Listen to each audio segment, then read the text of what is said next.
আসসালামু আলাইকুম, সবাই কেমন আছেন? আলহামদুলিল্লাহ অনেক ভালো আছেন। অনেক রাতে চলে আসলাম পিঠে নিয়ে। আজ আমার ননদের বাসায় দাওয়াত ছিল।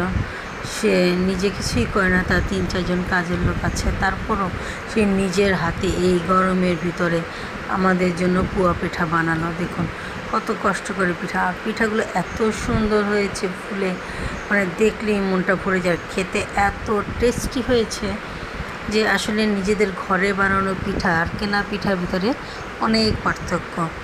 সে আজকে অনেক কষ্ট করেছে আমাদের জন্য। খুব ভর্তার আইটেম ছিল, অনেক কিছু ছিল যেগুলো আমি আপনাদের সাথে শেয়ার করেছি।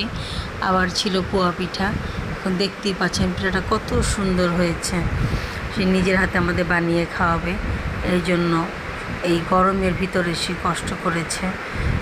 খুব ভালো লেগেছে আসলে। আপনজনরা যাই করুক না কেন, যতটাই করুক না কেন, আসলে মন থেকে করলে অনেক ভালো লাগে।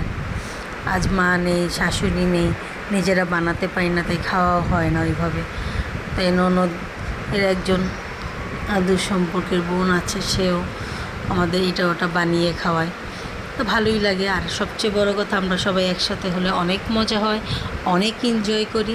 তাই আপনারা আসলে সবাই যখন একসাথে হবেন দেখবেন আসলে সময়গুলো খুব ভালো কেটে যায়।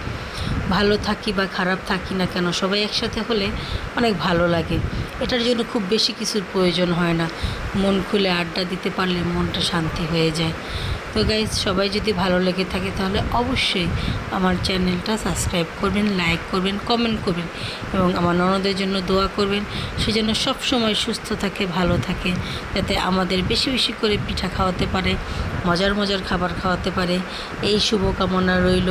আপনারাও আমার চ্যানেলে যোগ হয়ে যান। ভালো থাকুন, সুস্থ থাকুন। শুভরাত্রি। আল্লাহ হাফেজ।